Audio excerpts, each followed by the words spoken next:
Hello guys, welcome to Soni online classes. आज इस video में डिस्कस करने जा रही हूँ कविता, हिंदी कविता है या लघु सरिता का बहता जल। एंड इस कविता के साथ मैं इसकी भावार्थ भी बताऊँगी एंड क्वेश्चन आंसर भी बताऊँगी।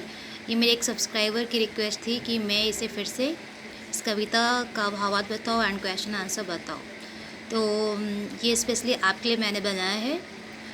तो कविता क्या है? यह लघु सरिता का बहता जल, कितना शीतल कितना निर्मल, हिमगिरी के हिम से निकल निकल, क्या निर्मल दूध सा हिम का जल।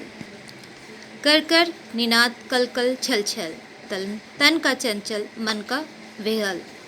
यह लघु सरिता का बहता जल ऊंचे शिखरों से उतर उतर गिर गिर गिरी के चट्टानों पर, कंकड़ कंकड़ पैदल चलकर दिन भर रजनी भर जीवन भर धोता वसुधा का अंतस्थल।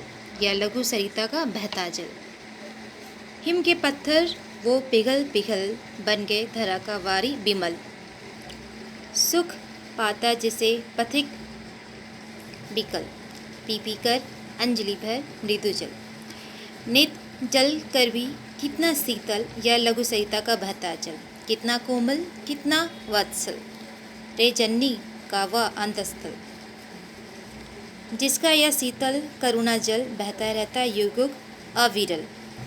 गंगा यमुना सरयू निर्मल, या लघु सरिता का बहता जल। सो गाइज, ये हिंदी कविता हो गया या लघु सरिता का बहता जल।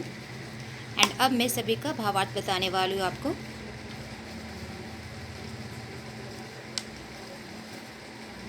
सो गाइज, मैं आपको बता दूँ कि ये जो लिखा गया है कविता किनके द्वारा लिखा गया है।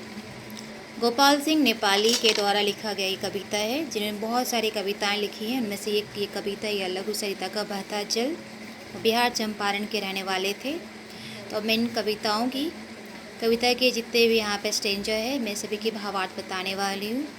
तो पहला लाइन या पहली पंक्ति क्या है? यह लघु सरिता का बहता जल, कितना शीतल कितना निर्मल, हिमगिरी के हिम से निकल निकल, या निर्मल दूध सा हिम का जल। कर कर निनाद कल कल छल छल, तन का चंचल मन का विहल। यह लघु सरिता का बहता जल, जिसका भावार्थ क्या है गाइस? कवि नील नदी की विशेषताओं का वर्णन किया है इसमें। कवि कहता है कि छोटी नदी का बहता हुआ जल बहुत अधिक ही ठंडा है और इसके साथ साफ है। ठंडा होने के साथ साथ नदी का जो जल है वो साफ है। हिमालय से निकलकर आने वाला यह पानी दूध के समान निर्मल है।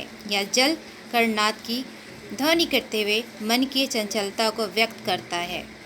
नेक्स्ट आपका जो लाइन है, पंक्ति है, ऊंचे शिखरों से उतर उतर गिर गिर गिरी के चट्टानों पर, कंकड़ कंकड़ पैदल चलकर दिन भर रजनी भर जीवन भर धोता वसुधा का अंतस्थल। यह लघु सरिता का बहता जल। इसका भावार्थ है, उतर उतर गिर गिर गिरी के चट्टानों पर कंकड़ कंकड़ पैदल चलकर दिन भर रजनी भर जीवन भर धोता वसुधा का अंतस्थल। या लघु सरिता का बहता जल। इसका भावार्थ है, अर्थात यह जल पर्वत की ऊंची चोटियों से नीचे उतरकर पहाड़ के चट्टानों पर गिरता रहता है दिन रात और जीवन प्रयत्न। यह जल कंकड़ पत्थर से प्रभावित होते हुए पृथ्वी का हृदय ढोता रहता है। ऐसा है इस छोटी नदी का बहता हुआ जल। नेक्स्ट आपका थर्ड जो पंक्ति है, तीसरी पंक्ति, हिम के पत्थर वो पिघल पिघल बन गए धरा का वारी बिमल, सुख पाता जिसे पथिक विकल, पी पी कर अंजलि भर मृदु जल। नित जल कर भी कितना शीतल, यह लघु सरिता का बहता जल। इसका भावार्थ है, अर्थात पर्वत के कठोर हिम से यह जल पिघल पिघल कर पृथ्वी का सुंदर जल बन गया।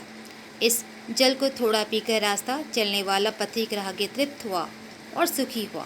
छोटा नदी का बहता हुआ पानी नित्य ताप सहकर भी अत्यंत शीतल रहता है, और यह छोटी नदी का पानी ऐसा ही है। नेक्स्ट यानी कि जो लास्ट अंतिम पंक्ति, कितना कोमल कितना वत्सल, रे जन्नी का वह अंतस्थल, जिसका यह शीतल करुणा जल बहता रहता है युग अविरल। गंगा यमुना सरयू निर्मल, यह लघु सरिता का बहता जल। तो इस लाख अंतिम जो लाइन है, पंक्ति है, इसका भावार्थ है, अर्थात भारत माता का धरातल हृदय बहुत कोमल है, जीवन रक्षक और पुत्रवत स्नेह करने वाला है।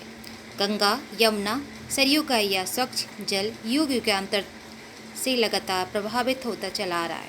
इस तरह छोटी नदी का बहता हुआ शीतल और निर्मल जल। तो गाइस, इस वीडियो के थ्रू आपने देखा यह लघु संहिता का बहता जल का भावार्थ।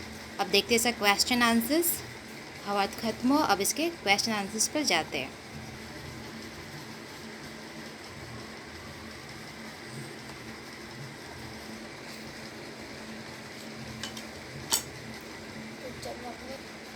पहला क्वेश्चन है, सरिता का जल कहाँ से आता है? तो गाइस, पर्वत की ऊंची बर्फीली चोटियों से आता है। कहाँ से आता है? तो सरिता का जल पर्वत की ऊंची बर्फीली चोटियों से आता है। नेक्स्ट क्वेश्चन है, सरिता का जल रात दिन बहते हुए कौन सा कार्य करता है? तो सरिता का जल रात दिन बहते हुए पृथ्वी के धरातल को क्या करता है? उसे धोता रहता है, यानी धोने का काम करता है। नेक्स्ट है, पथिक सरिता के जल से किस प्रकार सुख पाता है? पथिक सरिता का थोड़ा सा शीतल जल पीकर ही तृप्त हो जाता है, यानी तृप्त होने का, सुखी होने का वो जल का काम क्या है यहाँ पे? पथिक जो है, राहगीर जो है, सरिता का जल पीता है, इसी से वो तृप्त हो जाता है, उसकी आत्मा तृप्त हो जाती है। सो गाइस, इस वीडियो के थ्रू मैंने आपको भावार्थ और क्वेश्चन आंसर दोनों समझा दिया है, बता दिया। फिर मिलते हैं न्यू वीडियो में न्यू टॉपिक के साथ। जय हिंद।